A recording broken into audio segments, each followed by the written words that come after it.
Oh, hello, everybody. Listen, welcome to an episode tonight. We're doing something a little different. We're shooting our episode on YouTube, so we're going to be crossing over to the point that we show our shows on YouTube now. So, listen, you guys are in for a great treat. We have some absolutely wonderful guests this evening. My name is Sheila Montague, and I'm your host. And we're trying to make sure that all of our technology is intact, so that we're sharing across social media platforms, so as many people from the listening audience as possible can join in with the discussion. For the listening audience that's already with us, just know that you can put your comments in the comment section. We will address them. If you have any questions, please feel free. That's what this interactive media does for us. Allow us to be interactive with the audience in a way that they can be absolutely a part of the discussion. And speaking of which, today's discussion, right, is establishing self-governance, right? And what that looks like. So we're going to be talking tonight to some experts on this topic. And again, just to have a discussion, about what that would look like. What is it actually? Many people may not be aware of. So with that being said, let's dig right in. I want to introduce you to our very first host for the evening, which was with us last night on a phenomenal show, one of many. And her name I want to bring to the screen is Dr. Linda McDonald Carter, Esquire, Newark historian, as well as an active citizen. Linda, why is it important that people understand that you are, in fact, an active citizen? Because I'm only doing what we're all supposed to do. I'm just doing what I'm supposed to. I'm supposed to pay attention to what's going on. I'm supposed to participate in activities. I'm supposed to exercise my power in this country, or I should say, influence. Power, influence mean something a little bit different. But right. If I'm going to be here, I need to be doing something to impact my day to day, and human beings, but in particular, people who are residing in this country have a lot of power. As I said the other night, we don't realize how much power we have, and we don't realize how much we give to other people to make the decisions for us. And because you have children that, not necessarily your children, but that most young people don't want their parents to tell them what to do. Right. Absolutely. And so I don't want you to tell me what to do, but you don't say that to the people who are managing your lives every day. You don't say, I don't want you to tell me what to do. We just go along with it. As I said the other day, I talked about the difference between media and press, and how the role of the press is to educate us so that we can make our decisions knowingly what we're doing, and recognizing that people are not acting in our interests, or, to the degree they should be, and they're getting paid for, or they're charged with doing. On the other hand, you have a media that's been shaping public perception, pretty much telling us what to think, what to do, what decisions to make, particularly around money. But this is a capitalist country, so I have to make sure that people spend their money so we can have all the billionaires and close to trillionaires we have. Absolutely. Listen, everyone, that is Linda McDonald Carter, and thank you for being with us this evening again. And we want to bring an additional guest, a very special guest tonight, and his name is Aaron Farrell. So Aaron Farrell, we're going to be bringing him to the screen now, and he's just going to introduce himself and just tell us a little bit about himself. So Aaron, welcome to the show. Welcome to W.A.G.E. Hello. So Thank you for having me. Yeah, no doubt. Just tell us a little bit about yourself. So my name is Aaron A.J. Farewell. My background is very varied. I worked in politics when I lived in the state of Ohio for a period of time, more as an activist than anything. For a brief period, I was a page for the Democratic Party and a page for the Republican Party.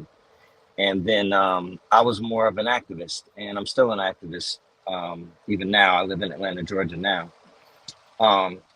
And as an activist, I've been more of a rebel than anything. So I've learned a little bit about the idea of self-governance, and I've looked at it as an opportunity for us as a people to protect ourselves, to find ways to make sure that we have rights that are insured for us.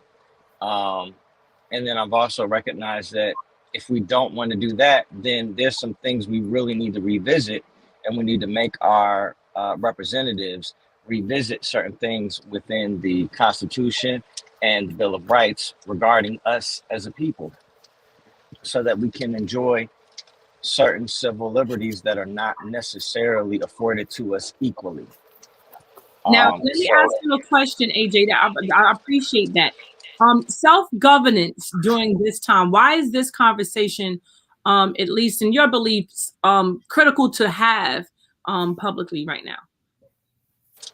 So it's critical, in my opinion, to have this because, as far as I am concerned, and this is only me, so I'm not going to point to anything else but me, based on everything I'm seeing, there's no protection for us except we give it to ourselves.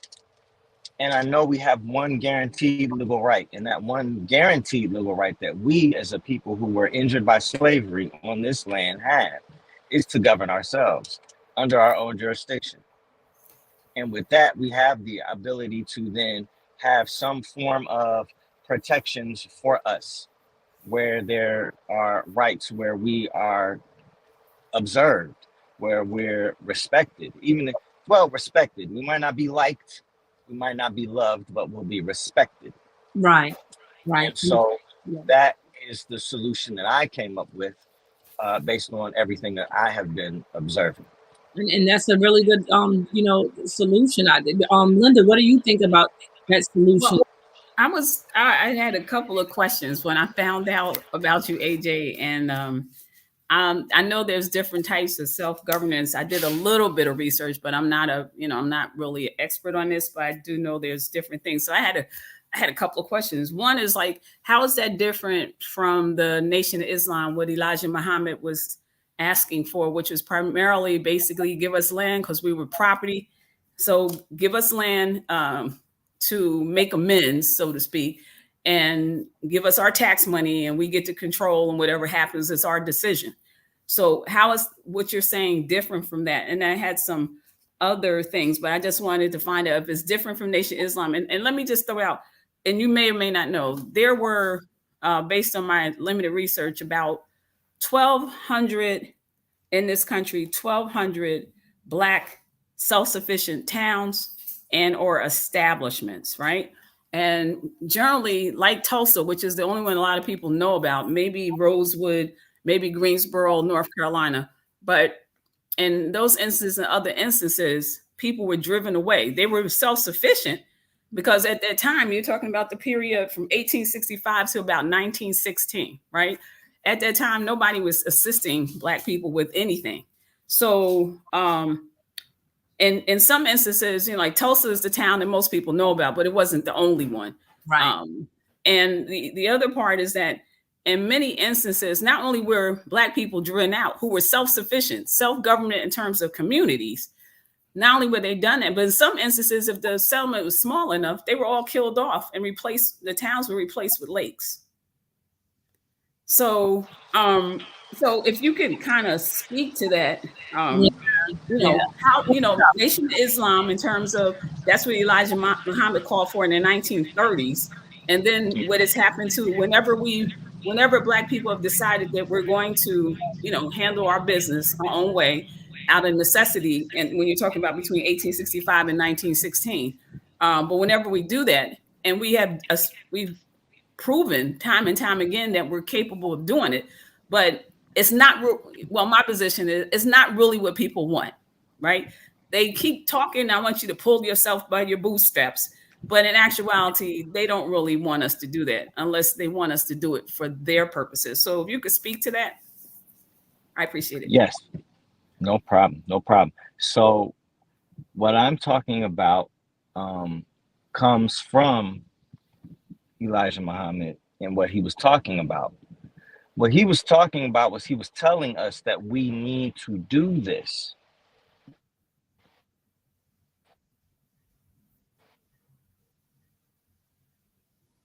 Main thing except real. Now, in terms of the idea. Now, in terms of those cities that you mentioned, yes, that happened. 1,200 plus cities in the United States, communities in the United States at one point during segregation, thriving, and in a lot of cases, thriving more and doing better than their white community counterparts that were nearby. Mm-hmm. That was brought to a halt due to the fact that it was being done still under the jurisdiction of the government of the United States. It was not being done under a jurisdiction that we instituted or created. So we're still doing it under the jurisdiction of the United States, which means if we're doing that there, then they get to still dictate to us what they're okay with us doing or not. We're still under their thumb in a sense. So that's where we saw that. Now, that's not to say that what I'm proposing, You're going in, which is he's going in and something out. that does exist right now with our own government. Okay, can you hear me now? I can hear you. I think were you driving and moving? Because that may be the situation. Yeah, I think he's driving. It's going in and out. What you're saying. It's going now. Can you both hear me now? I can hear you when you said that. Yes. Mm-hmm. Okay. All right. So I'm going to finish. So when it comes to what I'm talking about, which is what Elijah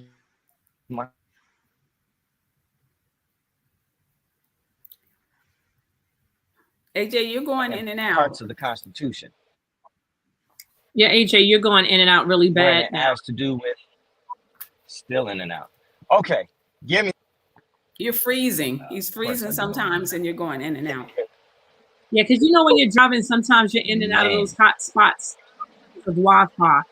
So yeah, I'm coming to a stop shortly here. I'm almost to my destination, so I'm going to stop. But can you hear me right now? You sound better. Talk real fast. You sound much better. You sound great now. So, thank God. So, in respect to a government that is controlled by us under our own jurisdiction, that is us saying that we are governed under a particular body politic that is separate from the jurisdiction of the United States, that they have no say in, can't do anything to us about it or anything. We're totally sovereign. We would be totally sovereign in that sense. And there is a way to do it. There's a very fine line that you got to walk. Somebody's already done that work. So it does exist as we speak. In terms of those communities, that those things happen, but they were still done underneath the jurisdiction of the United States, while it was still being run by people who would not be sympathetic to what was being done as far as our communities, nor would they be happy with it or want to see it. Is that but that's what Elijah Muhammad was saying. He's saying basically, give us our stuff, we go run our own thing. You don't have anything to do with it. How is that? It's not different. It's the same. It's not different. Okay. It's not. I'm saying it's the same thing. The only thing that in order to realize that, in order to do that, what that means is it's not that the United States government has to give us anything. They just have to recognize the body politic that we create. And there's some steps that you take to do that. Right. So with that being said, what was the second part of your question, Linda? That was that. No, I was just going to ask him how different was it, not only Elijah Muhammad Nation Islam, but in terms of Indian reservations. No. You asked us a part 2 earlier. He didn't touch that. He only touched that. I had talked about Minister Farrakhan and not Minister Farrakhan. I'm sorry, the Nation of Islam and the self-sufficient communities. Pretty much, he did the self-sufficient communities. Is something else you heard? Yeah, I heard 2-part question. That was just the first part that he responded to. I didn't hear that latter part, but it's not a big deal if you don't recall it. Yeah, we'll get back to him, I'm sure. Yeah, no worries. Well, no. So you can you hear me right now? Yes. Sheila, can you hear me? Yes. Okay. So the second part of her question had to do with, is what I'm talking about different from what Elijah Muhammad was talking about in the 1930s? And my answer was, no, it is not different. It is the realization of what he was talking about. No, she mentioned a whole nother area of questioning as it pertained to the late the Oh, that's what it was. I got it. The fact that whenever we demonstrate that we're self-sufficient, strange things happen to us, right? right. Right. Not only, and as a matter of fact, I was looking at some things in the meanwhile, like communities get decimated because of the reasons you said. In some instances, people who are, Black people self-sufficient and they do really well, and it's like people get jealous and you have to go. And then I was just thinking, especially now in terms of the embargoes with Venezuela, Russia, Cuba, and these different countries, and how these are countries separate from us. They're sovereign countries, and the United States doesn't recognize them, totally. They don't respect them as a sovereign country. So how would it be different? And I didn't quite say that, Sheila, but Yeah. in terms of these other actual countries that are sovereigns unto themselves, that the United States gets involved with, and and they're sovereign. And they, I mentioned Indian reservations, just to expand it past the Nation of Islam, because they are sovereign entities. Many of the indigenous tribes don't believe that their setup is something that the United States should control. As a matter of fact, indigenous people in Hawaii, for example, don't believe that Hawaii is a state because the United States just, took it over. It didn't go through the process the United States generally is supposed to go through, allegedly, in order to acquire these territories and turn them to states. So there's a whole issue around the quote state of Hawaii. So, in light of you talking about sovereign self-governance, Venezuela was sovereign and self-governant. Cuba, Russia, I'm sure there's some other places I can't think of now, but they're sovereign. And what happens, the New York Times just ran an article about a 6-part series, I understand, or a series on Haiti. And, it's interesting to me because I basically knew all of that about Haiti, but the New York Times pretty much, says that Haiti has been pretty much pimped since the beginning by the French and the United States, right? And so these are all sovereign places, going back to, sovereign Nation of Islam. So how does this really happen? You talked about a way, there's some steps, there's something you were going to mention before, like what's the process? How does this happen? Yes. Yeah, I'm sorry, Linda. Yeah, that's a great question that she's asking. Let's start. Can we start from what the Constitution says and then move forward, AJ, on that question? Mm-hmm. So in the Emancipation, it does state not only that we're emancipated and we get the 40 acres and a mule, but in addition to the 40 acres and a mule, you get to govern yourself on your own land. So that's stated.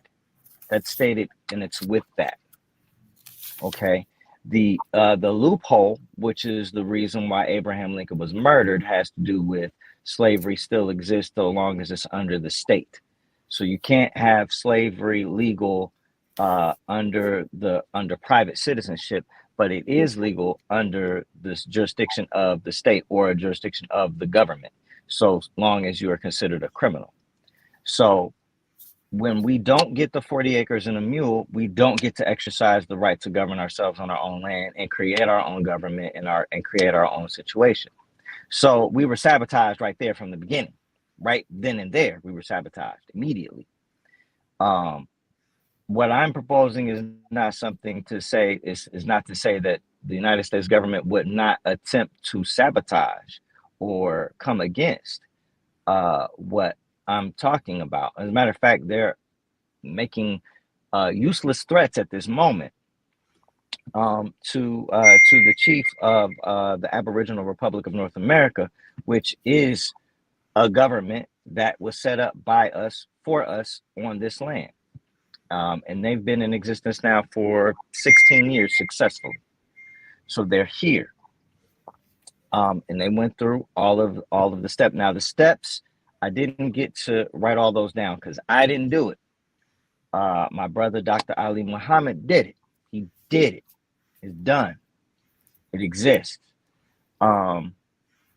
He's also created a way where if you don't want to join his, but you still want to do it, you can learn how. He'll teach you, guide you through it, and you can establish your own and become a part of a confederation of indigenous sovereigns. Now, AJ, what do we need to do that? Are there components that we need to establish that?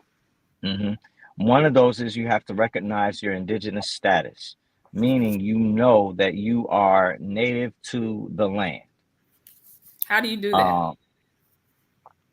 One, well, that one's a little bit, that's the part that I still need to go through and do myself, and I apologize, y'all. I really apologize for that part, but that's the part that we established. So we established that through, there's records where we can establish that. There's documented history that shows that we've always been on this land, always been on this land. Most of that transatlantic slave trade that happened didn't happen for 100% of us. It happened for a small percentage of us, but not for all of us. The majority of us were already here on this land prior to them invading this land. And so that can be proven through all sorts of records. There's records that the United States government has on file that they don't necessarily want to give to the public, where you can see you have been here the whole entire time. And they have treaties with our people. Yeah, I was about to say that there's treaties that exist, right? Yes, there are treaties. Yeah, which allows for us to do this. Right. And also, those treaties that are still in existence, if we, like, for example, I know if we declare ourselves to be Moors, for example, I don't know if that treaty is still being respected, but I know that if you have the papers in your glove compartment, which I do have, and if you have that flag, the one with the star, the one star, yeah. So and it's because just the surface level researches that I've done, that that those treaties. And again, I'm not sure to what level they're being respected, because there's so many of the masses that don't even know about the treaties, or probably don't even know what a treaty is. So, right.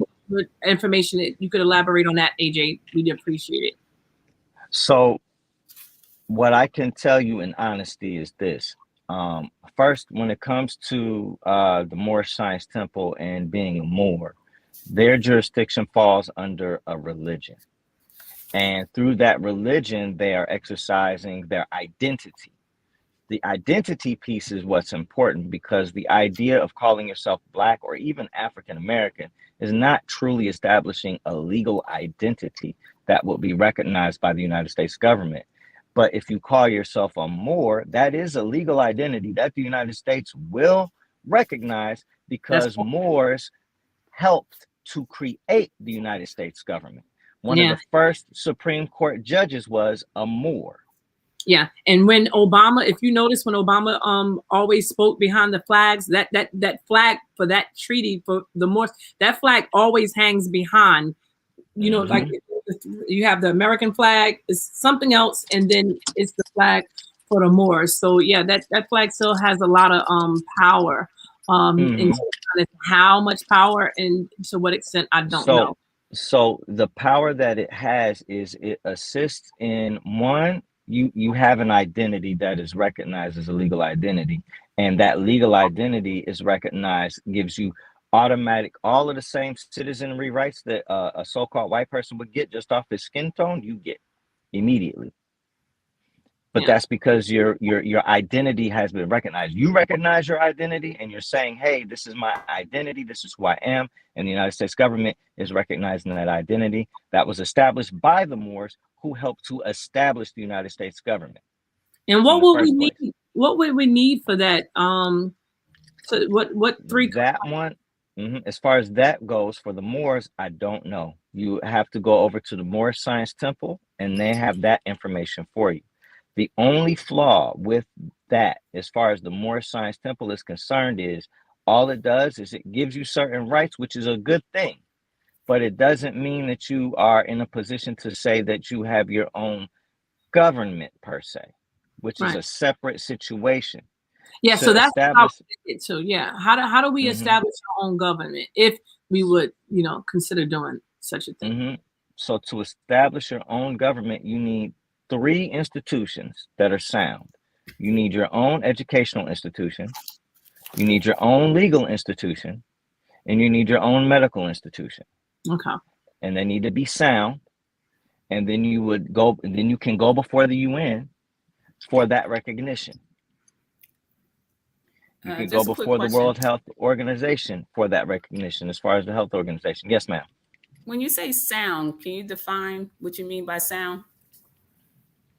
Meaning your practices are founded upon, so, okay, with respect to the medical association, for example, right?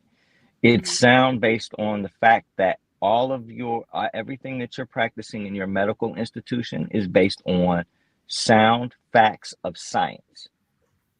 So I'm not just out here saying I'm a natural herbalist and we don't use pseudo medicines or a synthetic medicines. You can scientifically prove and show facts and data to support your medical institution's practices and whatever your medical institution is doing. It's either if it's alternative to the current medical practices that is practiced in the United States under the United States government. If it's the same as them, again, you still are going to be vetted for that to say, okay, well, where did you go and get your degree to be able to establish this? How do you know that you're able to practice this? Are you certified? And so on and so forth. So if you're doing something that's alternative, you got to be able to show the proof, the evidence, the data, the scientific facts that support your medical institution if it's going to be other than what the United States has already put in place. If it's going to mimic what the United States has put in place, you still have to get certain credentials that the United States is going to recognize and the World Health Organization is going to recognize. So that's what I mean when I say sound. When we talk about legal soundness, well, that's based on the rule of law in general overall. Has this been practiced through the ages, through the centuries, over all of the different laws that have ever been instituted?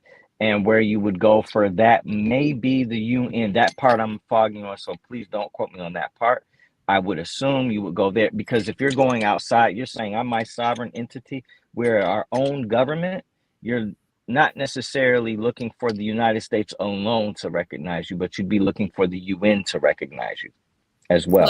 So that's what the indigenous people here did. I think it's the year 9/11, before we invaded Iraq. I get them confused. I still do.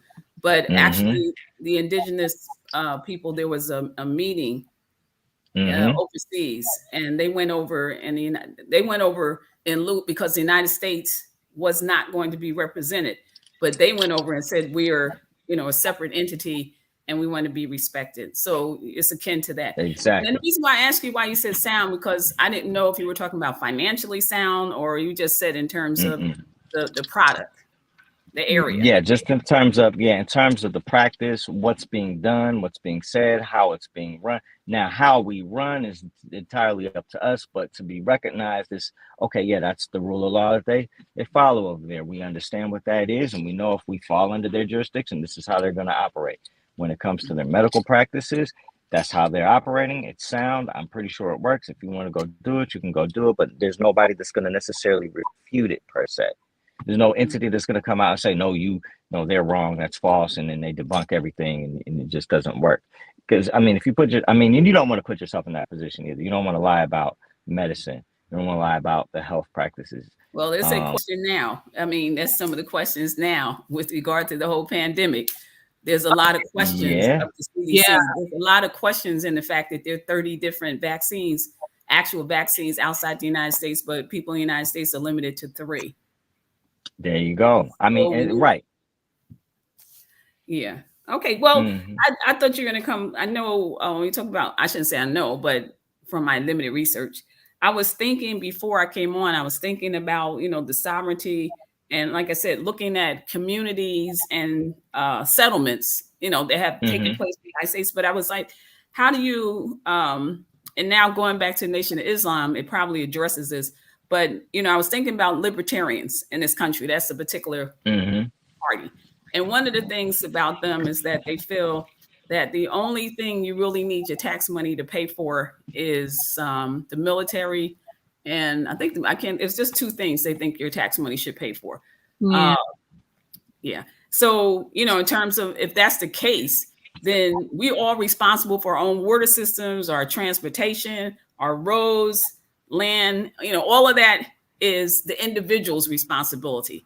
Yeah. If you're talking about individual sovereignty, then they're saying, well, you pay taxes, but your taxes should only go to the military. And for our purposes, you're on your own for everything else. Yeah, so let me just intervene a little bit to just kind of steer this back. That's fine. Yeah, because I don't want it to be like a discussion about Muslims. I really do want to just focus on one thing that you said. It was really cool, Linda, just about how do you do that with people being separate, like in an individual way. And I might be wrong. AJ, maybe you can expound on this. I think that a level of unity is needed to do this. And so I want somebody to comment on that. And I want to read one of the comments on the screen. Abdul says, how do you break these contracts, which I think is an excellent question, recognized as birth certificates that makes us wards of the state? Once again, how do you break these contracts? And I'll hear from either of you.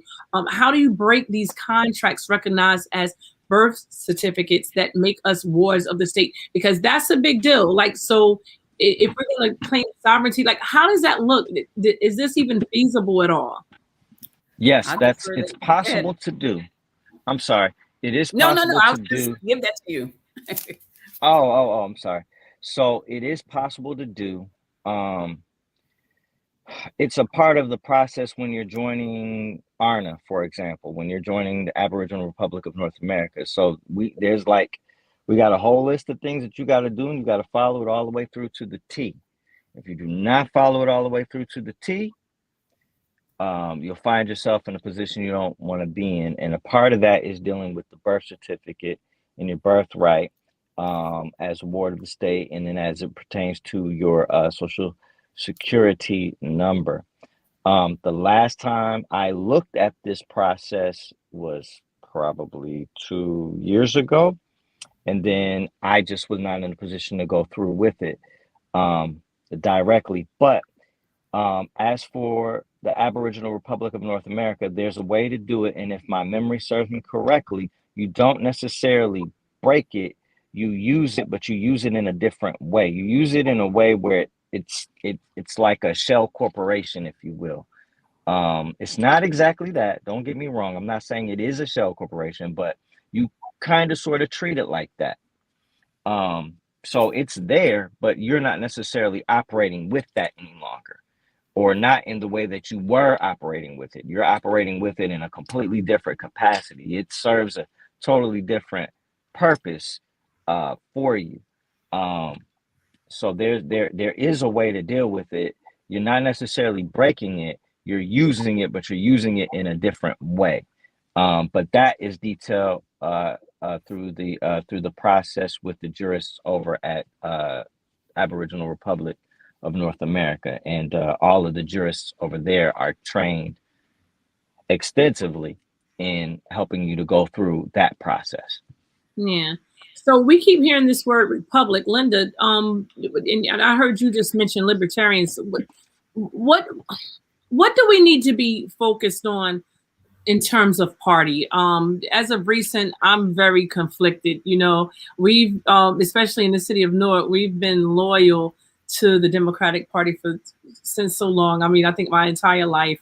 And you see a lot of things going wrong, a lot of things that could be better. You look at the Republicans, you don't see too much there either. You know, I often wonder, like, you know, should we have our own party where our interests, you know, are being catered toward the very bare minimum spoken of, you know? So I don't know if that exists, but I do know that you mentioned Tulsa earlier, and I do know that Tulsa was predominantly a Republican city. So I don't know, you know, can you expound on that a little bit? Yeah, just a little bit. Basically, as a result of Abraham Lincoln being Republican, after chattel slavery, quote, ended, most Black people became Republicans. And then later on, after FDR and him addressing the Great Depression, then people switched over to the Democrats. I think there have been efforts to start other parties, but it's been very, very difficult. The Democrat Republican parties work hand in hand a lot of times, you know, on a national level. I don't know. I can't speak to around the country in individual areas. But to give you an example, if you look at the when they have their debates, right? At one point, the Women's League voters would kind of sponsor the debates. And so everybody was able to get on. And then the Democrats and Republicans got together and decided that They only want the American people to see who they want the American people to see.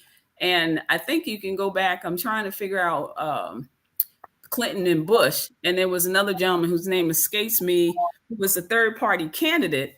And he had enough money to be the third party candidate. That's the only reason why he was there.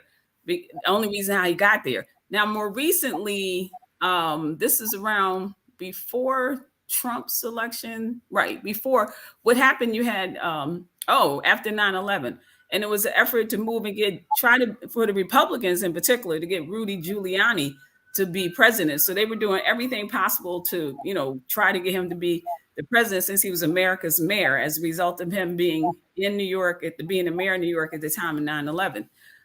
What they did is they didn't want to do, Ross Perot was the one I was speaking of earlier, but the other one, and his son, oh God, the name escapes me, it'll come back to me. But actually there was a libertarian that they didn't want to put on the debate. They didn't want him to be in a debate. And the requirements were that you had to raise $1 million, whatever the amount of money that had to be raised in order to get on the stage so that the American public could hear what you're going to say. Giuliani didn't do well, but oh God, his name escapes me. And his son is actually a senator right now, who's a hot item. He's a libertarian. But what happened is that because he was anti-war, because libertarians tend to be against war because they feel that the public's money is being used for a reason that probably should not be used for. So a lot of the soldiers in Iraq actually voted for him.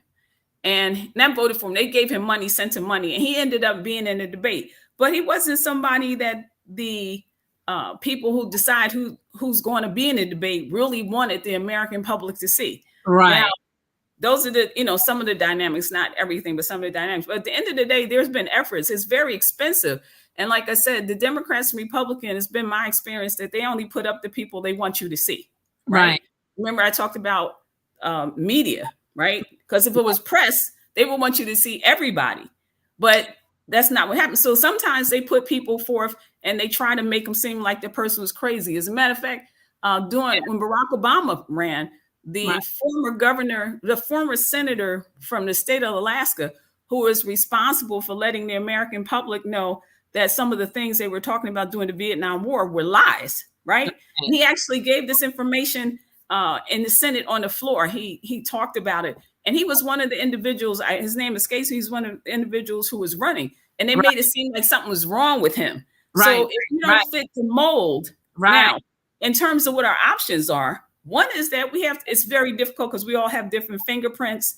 And even though we think we're all individuals, people still see Black people in this country as a group. No matter how much you think you're individual, at the end of the day, they still see you as a group, right? Absolutely. So having said that, it's very difficult, because people are different. Right. To get people on the same page is really difficult, in a small group, let alone a whole country, let alone 47 million people. Right. So at some point it becomes, ideally it would be for us to have our own agenda and for other people to come to us and that we determine whether or not we want to support them. And that's very difficult to do, but we don't have our agenda. We have parts of it. Different groups have different things. It'd be nice if they can all get together, but that's probably not practical. But the point is that even from a local point of view, who is it that is actually meeting the requirements you want? And I didn't know I was coming on so soon, but the next time I do come on, I'll bring you a checklist that I have of what people should be looking for when a person is running for election. What you should expect. You should know what the authority is for them to run. Right. You should know what's the authority for the governor or the council person or the mayor. What's the authority? Where does that come from? You should know what the skill set, what's the job description for that person? What's the skill set that person has? Because when they go to get a job, these are the things that the person's going to look at, right? Are you qualified to do the position? There's some, basic things. If you're going to be handling taxpayers' money, perhaps you should have some experience in finance. Suppose you should have ethics. And then there's some other things, what do you expect from that individual? Who do you expect to be around them? All right. You want political hacks or you want people who have integrity So, it's just, of course, I have a list. I just don't have it with me of things that we should expect from people who are running for office. So Right. if you can't have your own party, if we don't have our own party, then we need to have an agenda and recognize what our power is to Right. make people accountable to us. So this is where, it gets really murky with the waters. When we talk about alternatives, right? Do we have any? I mean, we're looking at a gentleman that literally walks into a store, shoots and kills 10 people, and then the next thing you know, we're hearing about how he's been one murder he's being accused of right now instead of 10.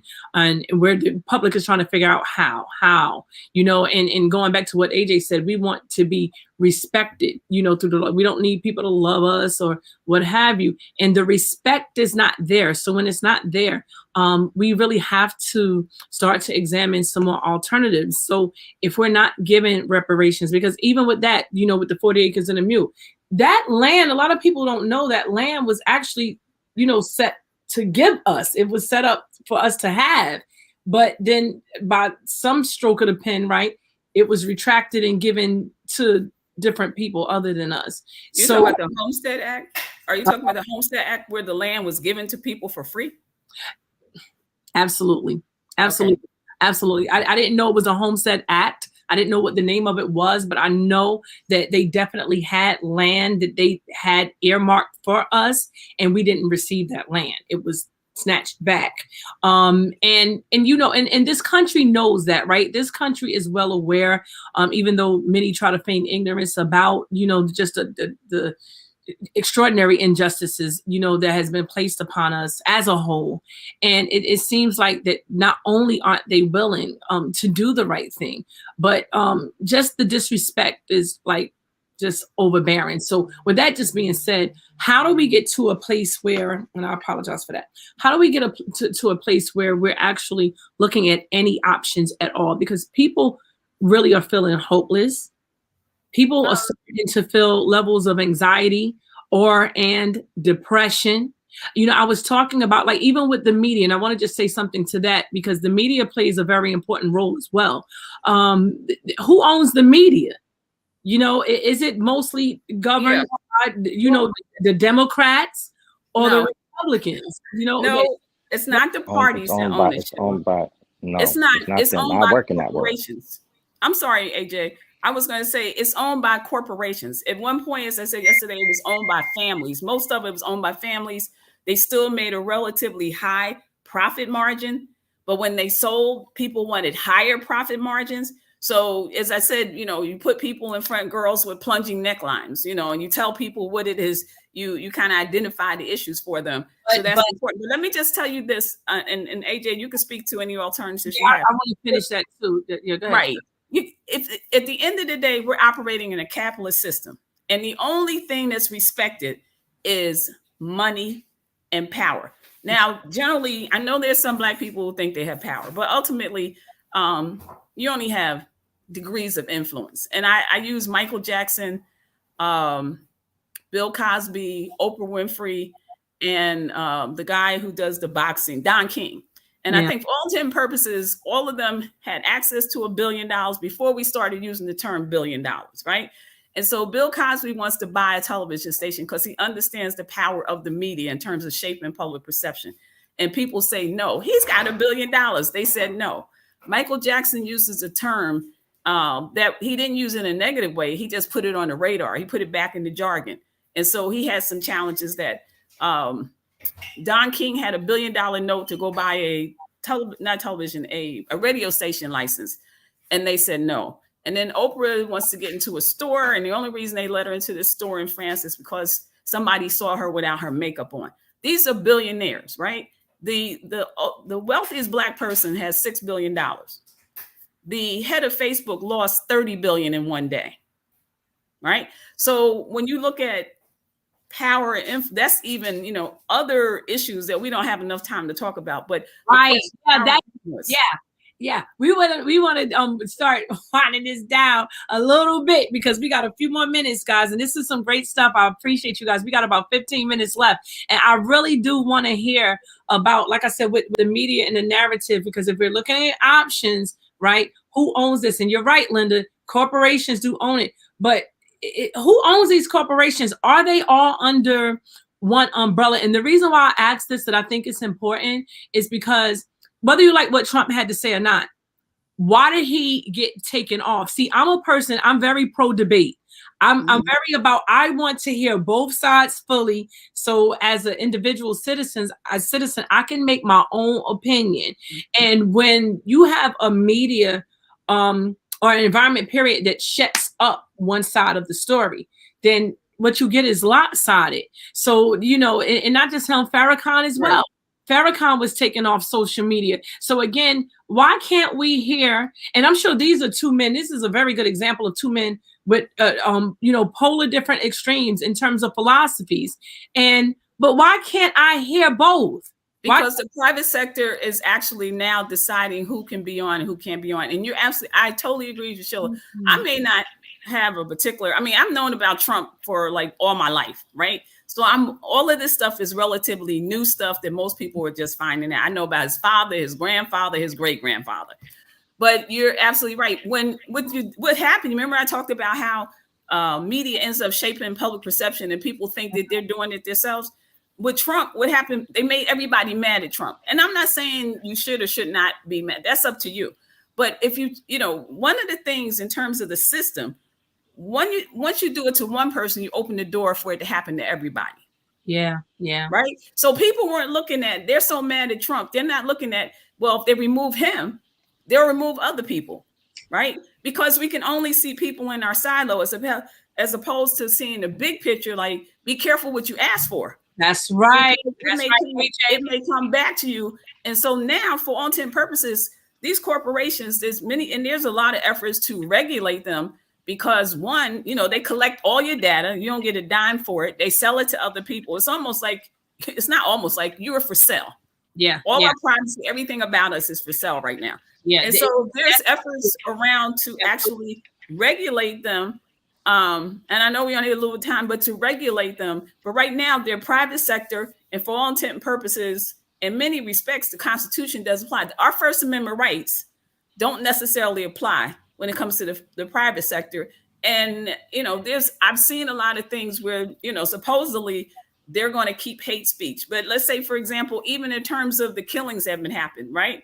The companies are complicit and to some degree. Right. And opening up the door. I'm going to cut you off, but I want to give AJ an opportunity. But you're right in what you're saying. These companies are complicit. They're making billions and trillions of dollars off of us. And that's why I think that this conversation needs to be even carried on beyond tonight's show, just about our governance. And is this something that can happen? AJ, what do you think? What do you have to add to that? So with respect to the media part, I work in that part. I deal with the music sector of it, but I deal with I have to touch the whole thing. I have to. So while you're touching, touch this comment too, friend. Oh, we have no standing in law being classified. Yeah, correct. We do not. There's no legal recognition of the term Black as a cultural group or as an ethnic group or any such racial group or anything.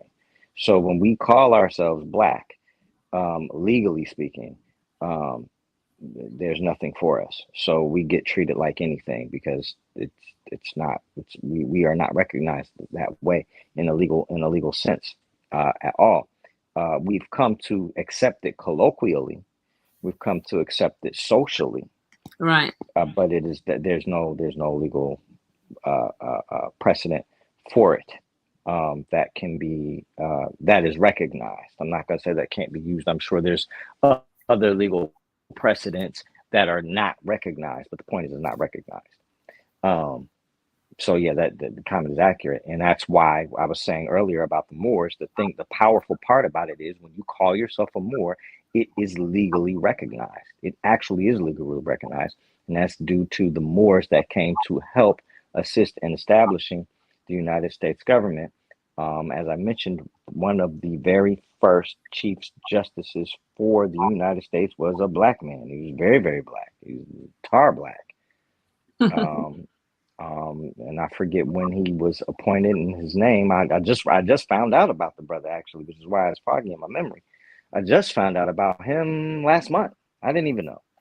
Wow. So I mean that's there, and then that's a whole nother aspect of history that we've not even discussed, let alone the actual inception of the United States and what it took to create the United States, and their first secretaries and all of these things. But we're not here for that conversation.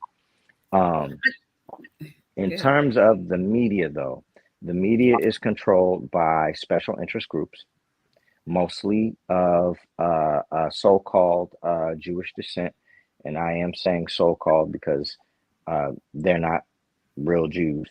Per me, this is per Aaron. Isn't that per history?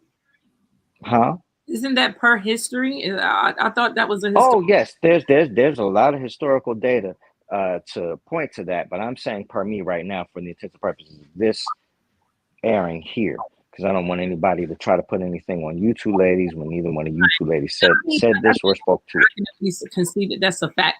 So how does that look when if they're in control of the media, right? And just say we make a decision that we want to, establish governance over ourselves because we're not happy. What do you think the media would be a tool used to make us look like, we're dissenting and anger, or make it look ugly when it's not, Yes, 100%. They would do that. They would do that 100%. And so, so here's the thing.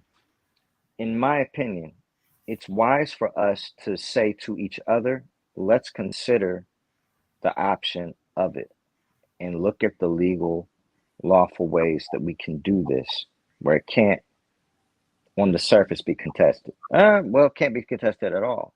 So now, and then we've got some other decisions we need to make. I really think the conversation needs to become more private than public. And I mean amongst us, because when you start to do this at a high level publicly, that's when you get the sabotage for what I'm talking about.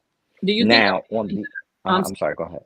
Do you think, and I apologize because I'm cutting you off, and I apologize, but I wanted you to still talk on, do you think that there's something that we could do to impact the laws, right? Yes. So if you can just add that into what you're saying. That was the very next thing I was going to talk about. So I'm glad you just asked the question formally. Cool. As far as I'm concerned, and this is actually something that Linda may be able to speak to way more effectively than I can, okay? But so this is my position. My position is, if you do not want to join a government that may be established already that's indigenous and is for you by you, right? You're scared of it because you think they're going to kill us. Okay, cool. Then as a citizen of the United States, it is your duty to put pressure on your elected officials at the national level and even at the state level per your state to rewrite the laws around us as a people, because there are laws surrounding us as a people that are still on the book, haven't been changed. We need to revisit the 13th and 14th Amendments, and we need to look at that language, and we need to change that language. If we do not change that language, the police can still get away with what they're doing legally and lawfully. Because if you really read that language as a lawyer, and follow the law as it is written, black and white, there is no feelings. There's no heart in there. There's no feelings in that. There's no emotions in that. That's what it is. If you do this, this happens. The end. Okay. Period. So that being said, Linda, what do you think? Just real quick, you're right. We have a right to, the First Amendment gives us a right to complain, right? So we can exercise it. It's all these tools that the Constitution gives that we can exercise. But the other part, we have a consumer capitalist economy. And again, people only understand when you stop spending your money, that's when people pay attention. You talk about respect. I respect the fact that you're not giving me money and I got to convince you to do it. So, at the end of the day, this is a capitalist system. And if you want to understand what moves it, it's going to be that, or it's going to be numbers. But you have to have an educated constituency who understands what their power is and knows how to use it.